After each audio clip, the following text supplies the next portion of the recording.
네, 안녕하십니까. 서성록입니다. 오늘은 그 방고호의 구두 작품에 대해서 이 얘기를 해보려고 합니다. 방고호의 구두 작품은 우리한테 좀 널리 알려져 있는 작품이기도 하지만 그 의미가 좀 덜 알려져 있는 작품이기도 합니다. 그래서 이 작품을 왜 방고가 그렸을까? 아마 이런 문제를 가지고 얘기를 나누고자 합니다. 월트 위트먼이라는 미국의 시인이 이런 얘기를 했죠. 모든 사물의 이면에는 신비로운 암호가 숨겨져 있다. 아마 이 작품 속에 이면에 그런 그 암호 또는 그 비밀스러운 이야기가 숨어져 있지 않는가 이런 생각을 해봅니다. 오늘 시간에는 이제 여러 논점들 해서 이 작품, 구두 작품과 관련해서 아주 구구한 의견들이 있습니다. 그것이 이제 무엇인지 한번 살펴보려고 하는데, 정작 이런 이제 논의들과 주장들이 과연 고의 어떤 그 그러니까 작품의 핵심에 근접하는가, 이런 문제를 좀 따져보려고 하고요. 이 그림은 도대체 왜 그렸을까? 그래서 뭐 이거는 이제 저희 질문이기도 하지만은 여러 사람들이 그래서 그 여러 해석들을 이렇게 내놨습니다. 하이데거의 예술 작품의 뭐 근원이라고도 하는데요. 이런 글에서 얘기를 한 적이 있고, 그리고 그 미술사학자 메이어 샤피로가 개인적 오브제로서의 정물화에 대해서 자기의 의견을 피력을 했습니다. 그 다음에 이제 윌버라는 사람이 아이 오브 스피릿이라는 데서 이런 거, 이 방고의 작품이 그 신성하고 관련이 있다 이런 의견을 피력했고요. 우리가 잘 아는 자크 데리다가 그 회화의 진리에서 어떤 그 진리의 어떤 귀속 문제를 가지고 이 문제를 논의를 했고, 클리프 에드워드라는 분이 이 방고의 그 구두에 대해서 기독교적 관점에서 의견을 피력한 적이 있습니다. 자, 이 작품은 이제 구두의 어떤 그 정물화라고 할 수가 있겠죠. 구두끈이 뻣뻣하게 꼬여 있는 가죽 구두 한 켤레가 놓여 있고요.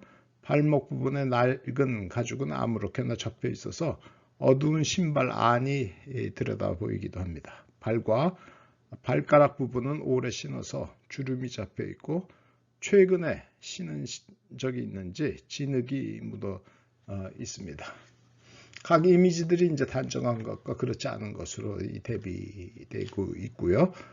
닳고 낡은 느낌을 부여한 강한 그 상징성을 지니고 있습니다. 그래서 구두의 이 등과 코에 이렇게 먼지가 흙이 묻어 있는 걸로 봐서 이 신발의 주인공은 꽤나 그 고단한 그 일과를 보낸 사람이 아닌가 이런 이제 추측을 낳게 합니다.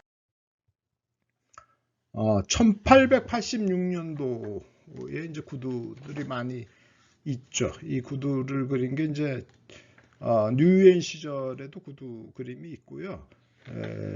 1885년도에 방고가 이제 파리로 오는데, 이 파리에서 구두를 여러 점 이렇게 제작을 했습니다. 그 중에 이제 하나의 구두라고 볼 수가 있습니다.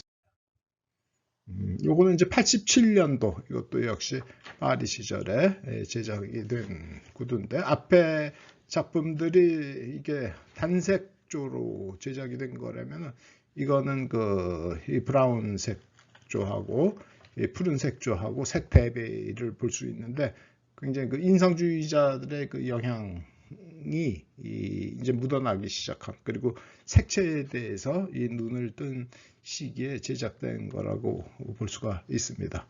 배경의 그 푸른 색조 위에 구두, 그래서 아주 오롯이 구두의 그 존재감이 드러나는 것을 볼 수 있습니다. 이건 88년도에 그러니까 그 아르르 시절에 제작이 된 거고요. 색의 어떤 명시도하고 그 채도가 굉장히 높아져 있는 걸 보고 볼 수 있고요. 그 자신의 어떤 개성들, 색채 감각들이 아주 명징하게 드러낸 그런 작품이기도 하고요. 이제 그 붓터치가 자유로우면서 힘 있고 에너지가 넘치는 것을 볼 수가 있습니다. 요거는 이 남학신이죠. 그 클로그 되는 건데 그 오베르 시절에 이 제작이 된 신발이 되겠습니다. 자, 다시 이제 이 작품으로 넘어오면 이 작품의 이제 제작 시기가 대체로 한 1886년 7월에서 이제 9월로 생각이 됩니다. 이제 그 이전에 본 거는 이제 유엔 시절에서 이 정물화를 그리면서요. 무슨 그 수프 그릇이라든지 이렇게 그릇 유병도 있고요. 옆에 그 남학신도 볼 수가 있습니다. 그래서 이제 정물을 할 때 함께 이제 등장했다. 뭐 주인공이 그러니까 여러 정물 중에 하나인 거죠. 그러니까 우리가 이제 후자의 경우에 나중에 그린 것들은 대체로 이 구두 자체가 이제 주인공이 되고 그래서 훨씬 상징성이 이제 크게 이제 부각되는 데 비해서 이거는 이제 그 n분의 1로 하나의 그 정물로서 등장하는 것을 볼 수가 있습니다. 구두의 이제 해석, 이 작품을 놓고 여러 사람들이 이게 무엇을 나타낸 건가를 자기의 시각을 빌어서 얘기를 했는데요. 하이데거는 이제 여성과 그러니까 농부 이렇게 이제 얘기를 이렇게 했고요. 근데 이 작품이 과연 그 여성의 구두인가는 한번 생각해 볼 필요가 있습니다. 그래서 이게 좀 자의적인 거 해석이 될 수도 있겠다 이렇게 생각을 하고요.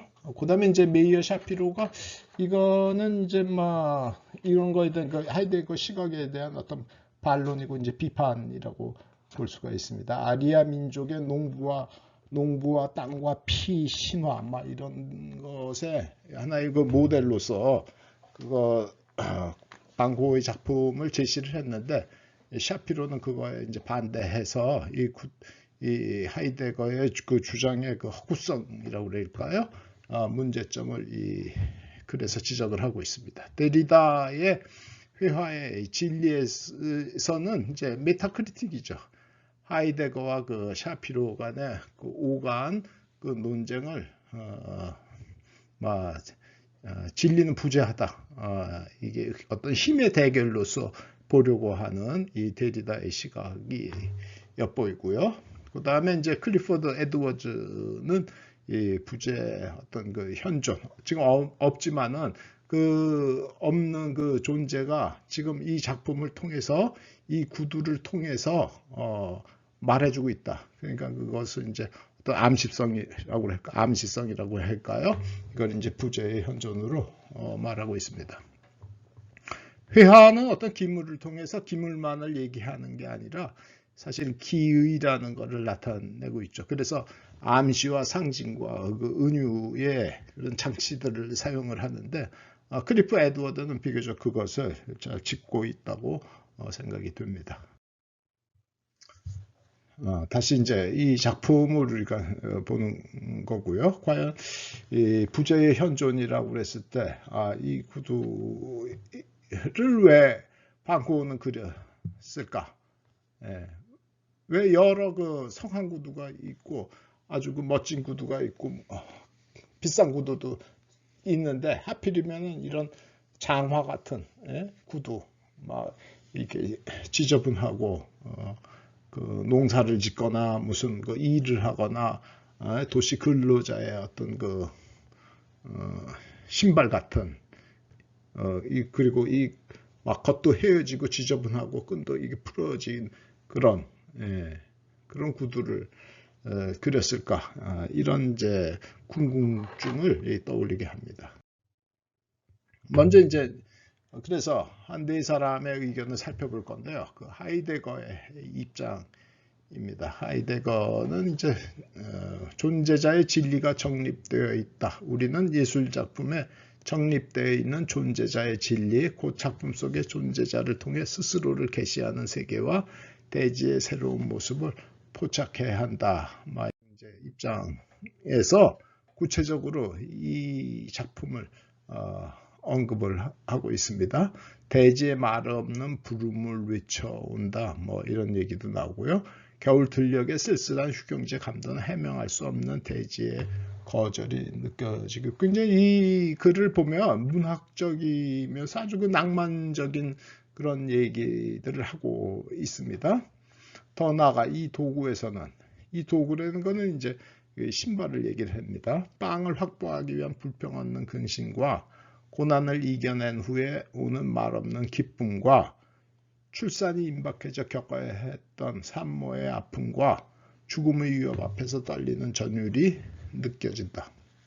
하이데거의 경우에도 아까 그 클리프 에드워드의 경우처럼 이 작품의 어떤 그 메타포를 가지고 있다. 이것을 이제 대지와 여인과 어떤 그 대지와 씨름하는 그런 그 존재, 이렇게 이제 얘기를 해가고 있습니다. 그리고 여기에서 이제 뭐 모성, 농촌 아낙네의 세계 속에 폭군이 감싸인 채 존재한다, 이런 걸로 봐서는 거기까지 이렇게 발전해가고 있는 거를 알 수가 있습니다. 그래서 요약을 한다면 그림의 구두를 이제 여성 농부로 해석했다는 거고요. 어떤 그림인지 밝히지 않지 이제 주장을 개진했다는 거예요. 어떤 그림인지 앞에 이제 제가 들춰낸 거는 아마 이 그림일 거다, 이렇게 얘기한 거고, 이 예술 작품의 근원이라는 거를 이렇게 보면은 구체적으로 어느 작품인지를 제시하지 않는다는 거죠. 나치 정권의 슈퍼맨 아리안 민족주의를 전국 이 글을 통해서 옹호하고, 그리고 이 고흐의 작품을 왜 굳이 갖다 대는가, 이거는 이제 좀 무리라고 생각이 됩니다. 낡아 삐져 나온 신발 안쪽에 어두운 틈새, 예술 작품의 이제 근원에 등장하는 건데, 그래서 이 샤피로가 그게 어떤 작품인지 그거를 좀 편지로 해갖고 물어봤습니다. 그러니까 얘기를 했는데, 암스테르담에서 1930년에 이제 전시가 열렸다는 거예요.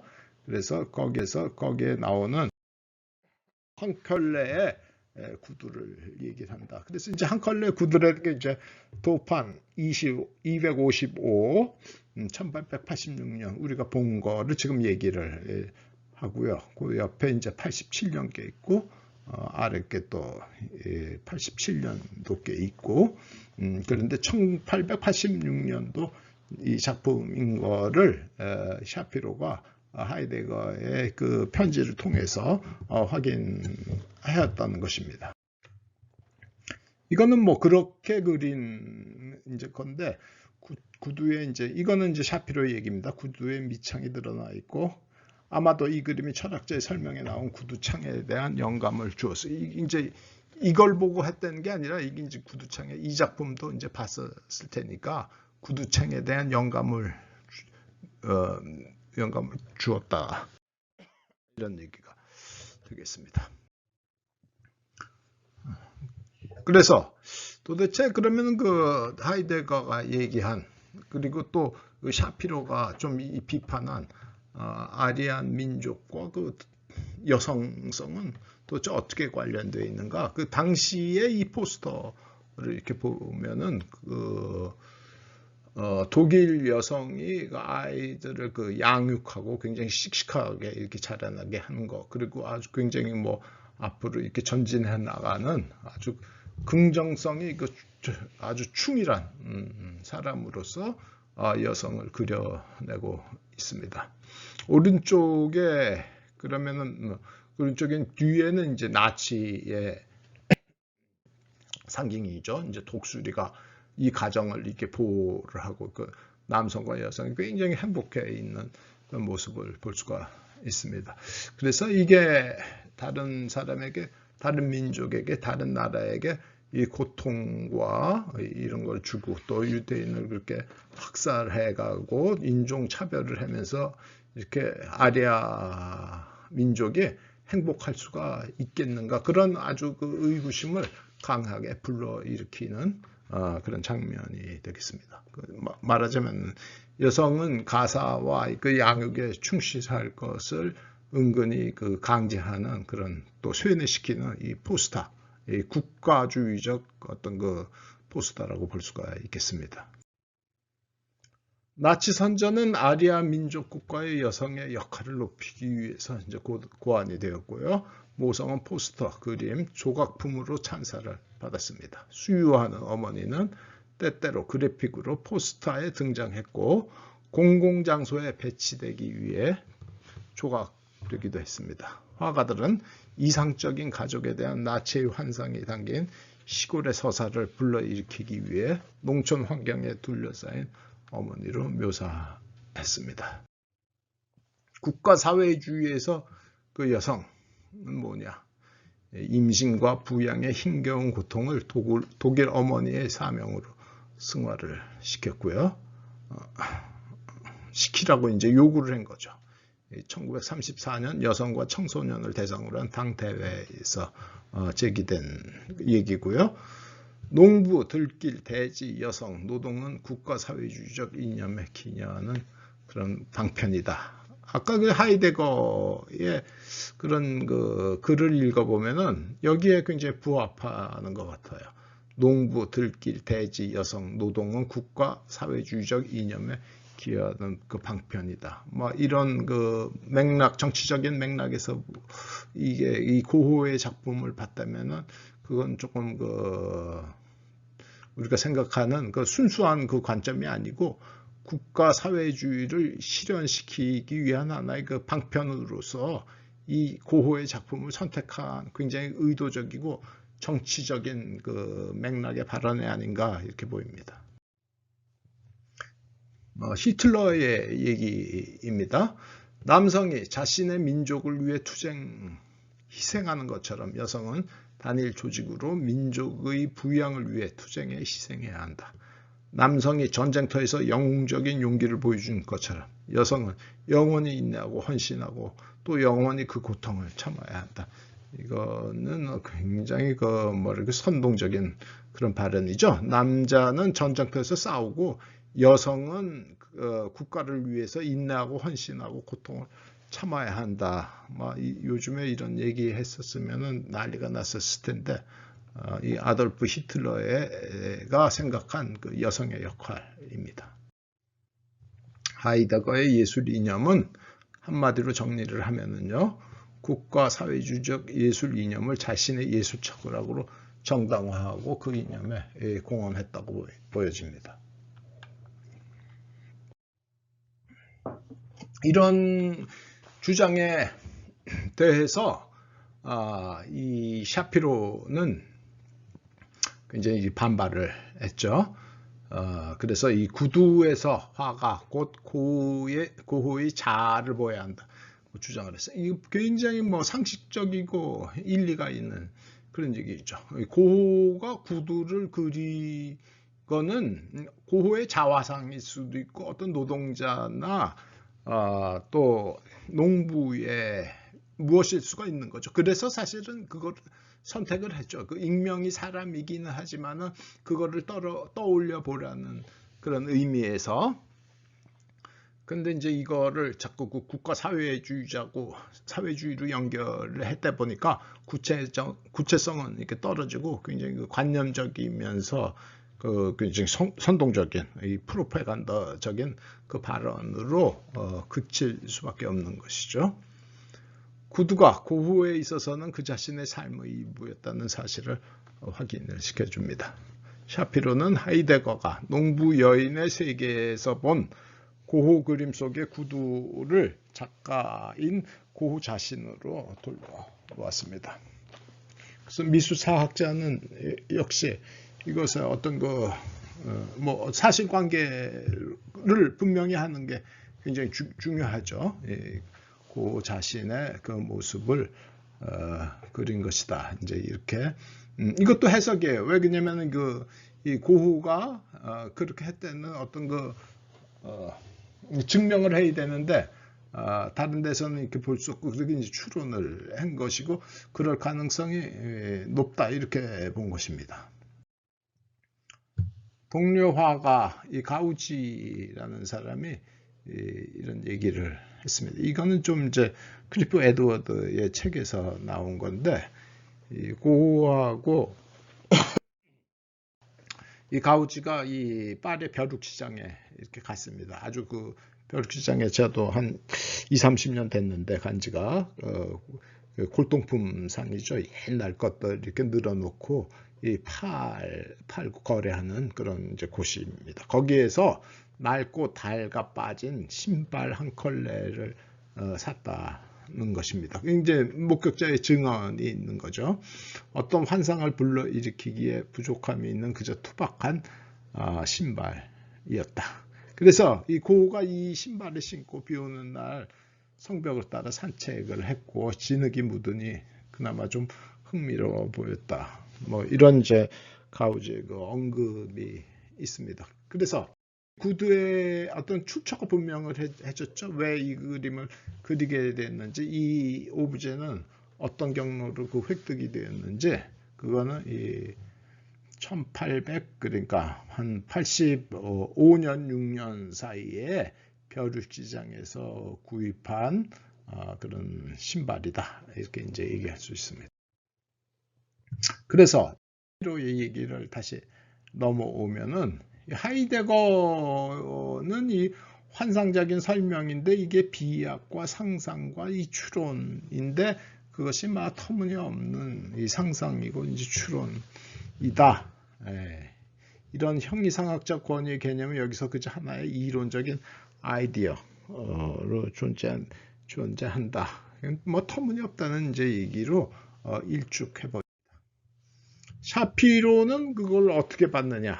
샤피로는 이제 콜롬비아 대학의 동료 교수가 있었어요. 이 사람이 이제 다시 데리다 할 때 얘기 나오겠지만은 쿠르트 골드슈타인이라는 사람이 작고했는데 그때 이 논문집에 헌정한 것이 1968년도 이 글입니다. 개인적인 오브제로서의 정물화라는 이제 글입니다. 거기서 이제 전면 하이데거의 그 주장을 비판한 것입니다. 구두는 그의 신체와 분리할 수 없는 것이다. 이 샤피로는 이걸 자화상으로 본 겁니다. 그의 자화상이다. 그렇게 이제 얘기했고, 낡은 구두를 소재로 한 것은 사회적 존재로서 숙명에 관한 관심의 표현이다. 이렇게 해서 어쨌건 간에 그 샤피로가 이거는 그 방고의 어떤 그 신체와 불가분의 관계가 있는 것이다. 그의 삶의 행적과 그 궤적을 보여준 것이다. 이렇게 끌어낸 것을 확인시킨 것은 커다란 어떤 그 성과라고 생각이 됩니다. 그런데 이 샤피로의 글에는요, 이 화가의 자아의 병적 측면이 솔직하게 드러냈다. 왜냐하면 이 구두가 이제 막 흐트러져 있고 때도 묻어 있고, 그래서 이 메이어 샤피로만 하더라도 그 고흐에 대한 그 이해도가 높은 사람인데 왜 이런 얘기를 했을까? 이런 거를 이렇게 봅니다. 아마 그 아스퍼스가 이 고흐 자체가 정신분열증 그 환자다. 뭐 이렇게 이제 얘기를 했었고 이런 거를 그냥 기정사실화 했다는 거. 또 하나는 이제 고흐의 어떤 그 기행에서 나오는 거, 뭐 귀를 자른다든지 뭐 총을 쐈다든지 뭐 이런 것들을 너무 그냥 그 기정사실화해서 받아들였기 때문에 이 고흐가 그 병적인 사람이다. 이렇게 이제 그 괴팍하고 정신 이상자 이런 측면이 구두에도 그렇게 막 무질서하고 때묻고 이렇게 흠집이 난 구두를 그리게 된 그것이 이유 아니겠는가? 이제 이렇게 봤다는 것이죠. 불완전한 정신 또는 병적 자아 이런 걸 볼 수 과연 있을까? 이런 이제 의문을 제기해 봅니다. 그 다음에 이제 켄 윈버의 아이 오브 스피릿인데 신성신비주의라고 붙여보았습니다. 고갱이 인용한 반고의 말에 이런 게 있습니다. 나는 신성한 영이다. 나는 영적으로 전체이다. 막 이 점에 착안을 해서 이거는 이제 고갱이 반고이가 얘기를 한 거를 그대로 받아 적었다기보다도 그냥 그런 뜻에서 아마 그 자기와 말로 했을 거예요. 나는 뭐 성령의 사람이다.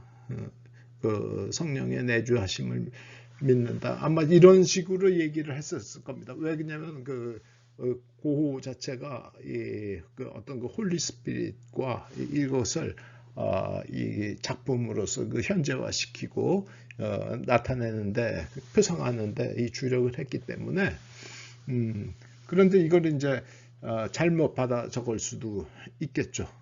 켄 윈버는 또 이 고갱의 말에 이것을 받아서 이거를 이럴 때면은 그 궁극의 실제와 신과의 접속으로 이해를 했다는 거예요. 직접 무슨 이런 어떤 그 신의 어떤 그 계시를 받는다든가 이렇게 굉장히 그 신비적 세계, 초월적인 어떤 그 하나됨으로 이제 이해를 했다는 것입니다.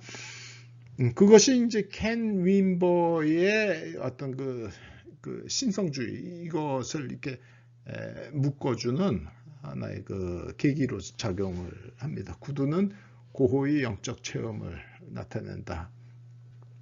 초월적 존재로서 신과의 합의를 나타내는 신성 신비주의에 해당한다. 하나의 느낌이고 일미이다. 그래서 이 윌버라는 사람은 불교 불이론과 에카르트의 그 신비주의하고도 맥이 닿는다 이렇게 주장하고 있습니다.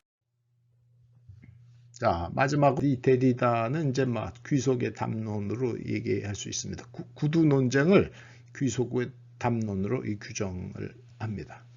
하이데거가 국가 사회주의적 이데올로기 입장에서 농부 여인의 세계와 대지로 비약했다면 샤피로는 유대인 출신 교수 골드슈타인의 입장에서 봉헌했다고 비판합니다. 이게 뭔 얘기냐면요. 이 하이데거가 이런 아까 이 국가사회 이 사람이 이 하이데거 자체가 그 나치에 협력을 한 그 지식인이고요. 강의를 하거나 이럴 때 그 나치 복장을 하고 이 강의를 했다고 얘기를 또 합니다. 그 적극적인 그 나치 옹호자 였었기 때문에 이 사람의 글에서도 이런 그 국가 사회주의의 그 이데올로기가 아주 농도 짙게 이게 스며들어가 있는 걸 볼 수가 있고요. 자, 그래서 이게 이제 데리다가 보는 겁니다. 샤피로는 이 유대인 출신 교수, 이 유대인 독일에 있었던 사람인데 네덜란드로 이렇게 그 유대인 탄압을 피해서 갔다가 미국으로 건너가서 콜롬비아 대학교에 이제 근무를 했던 사람이죠. 그러니까 이 샤피로는 이런 이제 자유진영 국가의 사람이었기 때문에 나치의 이제 대척점에 있었던 그런 사람이고, 그리고 또 유태인 이런 유태인을 옹호하는 입장에서 이 하이데거를 이제 비판했다는 것입니다. 그래서 골드슈타인의 입장에서 이 봉헌했다 이렇게 비판을 했습니다. 그렇지만 이제 이 역시 해설자의 관점에서 봄으로써 방고의 작품을 충분히 설명하지는 못한 것으로 보입니다. 이게 관망자의 입장이죠. 그러니까 우리가 관심을 기울이는 것은 고호의 작품 이 자체죠. 고호의 작품에 담긴 어떤 그 의미 내용이 무엇이냐, 방고가 뭘 전달을 하려고 그랬는가. 근데 이제 데리다의 경우에는 그거는 상관없이 기존의 주장들을 그냥 그 해체하는데 관심을 기울였고 이 논의가 거기에 기울여져 있다는 것입니다. 데리다의 그 진리 해체. 이 사람이 왜 이 글을 썼을까? 데리다의 진리 해체는 진리 자체의 무화가 아니라 우리가 고정된 형식으로 갖고 있는 진리 개념의 해체를 가리킨다. 그래서 이거를 이제 하이데거를 해체시키고 이 샤피로의 주장을 해체시키는 것이죠. 이는 곧 해체가 기존의 관점을 통해 사람과 세계를 바라보던 방식을 새로운 어떤 방식으로 그리고 보다 비판적으로 조망할 것을 촉구하는 것이다. 근데 이제 뭐 해체는 그리고 이것이 가지고 있는 그 장단점이 있기는 있겠지만은 이 고는 과연 무슨 마음을 가지고 이 그림을 그렸고 무엇을 전달했는가 이런 거는 데리다의 글에서는 읽어볼 수가 없다는 것이죠. 그러니까 이게 이제 사실은 논쟁의 그 출발이 이 구두 작품이거든요. 그리고 구두 작품에 대해서 자기 의견을 내놔야 되는데 그 의견을 낸 사람을 그 메타크리틱하는 것에 그쳤다. 이런 이제 문제를 남겼다. 이렇게 볼 수가 있습니다. 클리프 에드워드의 부재 현존이라는 것입니다. 사망한 행상인의 구두를 통해 그의 삶을 재현했다. 삶을 이면에는 신비로운 암호가 숨겨져 있다. 부재와 죽음, 고독, 한 노동자의 망령을 되새겨본다. 삶의 의미를 깊이 있게 묵상한다. 그래서 이 비교적 이 클리프 에드워드는 이 고호가 나타내려고 했던 고호의 어떤 그 정신관이라고 그럴까요? 가치관의 바탕에서 이 작품을 이렇게 들여다보려고 했다는 그런 이제 그런 노력을 했다, 이런 이제 측면을 볼 수가 있습니다. 맺은말입니다. 농촌의 여인인 운운하는 하이데거의 주장은 이제 상상의 투영이다. 이거는 이제 샤피로의 의견을 빌린 거고요. 샤피로는 고우의 입장에 서서 작품의 실제는 이제 짚었지만은 해석은 불충분하다. 그게 이제 병적 자아로 몰아간 측면이 바로 그런 것이 되겠죠. 데리다의 이제 귀속의 담론, 윌버의 신비주의는 고우의 주어점에서는 벗어나 있다는 것입니다. 이 고우는 이 감자 먹는 사람들도 그렇지만 그리고 그다음에 광부들과의 보리나주의 생활도 그렇고 헤이그에서 생활도 보고 일관성이 있어요. 그 일관성이라는 것은 농촌을 사랑하고 힘없고 약한 사람들에 대한 그런 국률이에요. 그리고 또 일반 사람들 있죠. 사람 그리고 하나님이 지으신 어떤 그 피조 세계에 대한 어떤 애정 어린 그 관심과 주목, 이런 것으로 이제 이런 것이 이제 어떤 그 저변에 흐르고 있다면은 위의 사람들은 그런 거에는 그렇게 큰 관심을 기울이지 않다. 따라서 이런 논의들이 약간 공허하게 들리는 거는 고의 예술의 핵심을 짚지 못했다. 이렇게 이제 귀결이 됩니다. 에드워드는 가난한 사람과 함께 하는 것으로 파악을 했기 때문에 이건 비교적 이 사실에 가까운 것이고, 그런 맥락에서 이 구두를 볼 수가 있다는 것입니다. 구두는 그가 살아온 삶과 그가 지닌 가치관에 대한 강력한 상징이 됩니다. 삶을 순례자의 여정으로 인식한 고우가 말하려는 말을 충분히 설명하지 못한 것들이 우리 앞에서 본 그 학자와 기존의 어떤 그 설리 주장들이 가지고 있는 어떤 한계라고 볼 수가 있습니다. 자, 1부는 이것으로 마치도록 하고요. 오늘 강의는 이것으로 마치도록 하겠습니다. 오늘도 좋은 하루 되시기 바랍니다. 감사합니다.